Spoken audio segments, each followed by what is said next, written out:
ძეგლებისა და ისტორიული ადგილების საერთაშორისო დღისადმი მიძღვნილი კვირეულის ფარგლებში დღეს ბათუმის არქეოლოგიურ მუზეუმში გამოფენა გაიხსნა, რომელზეც 2013 წლის განმავლობაში ქობულეთში, მახოში, გონიოში, ხიხანის ციხესა და სიმონეთში ჩატარებული არქეოლოგიური გათხრების შედეგად ნაპოვნი კერამიკული ნაკეთობები, სამკაულები, ჯვრები, მონეტები და ქვევრებია წარმოდგენილი. აჭარის კულტურული მემკვიდრეობის დაცვის სააგენტომ კვირეულის ფარგლებში სხვადასხვა მუნიციპალიტეტის მოსწავლეებს მუზეუმი დაათვალიერებინა. მოგვიანებით ახალგაზრდებმა კინოთეატრ აპოლოში ისტორიული ძეგლების შესახებ დოკუმენტური ფილმიც ნახეს. დღესვე სააგენტომ შეზღუდული შესაძლებლობების მქონე ბავშვები დადიანების ასახლის დასათვალიერებლად გაამგზავრა. შეგახსენებთ, რომ კვირეული 14 აპრილს დაიწყო და მის ფარგლებში სხვადასხვა სახის ღონისძიებები 18 აპრილამდე გაგრძელდება.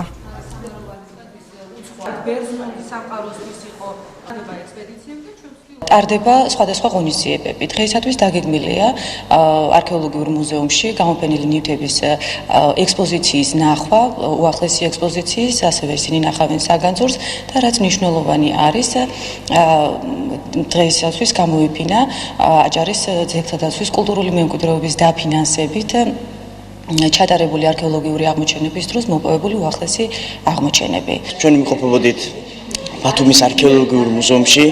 ჩვენთვის დღევანდელი სანახაობა იყო მართლაც საინტერესო და გრანდიოზული, იმიტომ რომ ჩვენ ქობულეთიდან ვართ და ეს ყველა ნივთი ყველაზე მეტი ქობულეთიდან არის, ასე ვთქვათ, წამოღებული და აქ დასვენებული და მართლაც საინტერესო იყო დღევანდელი სანახაობა.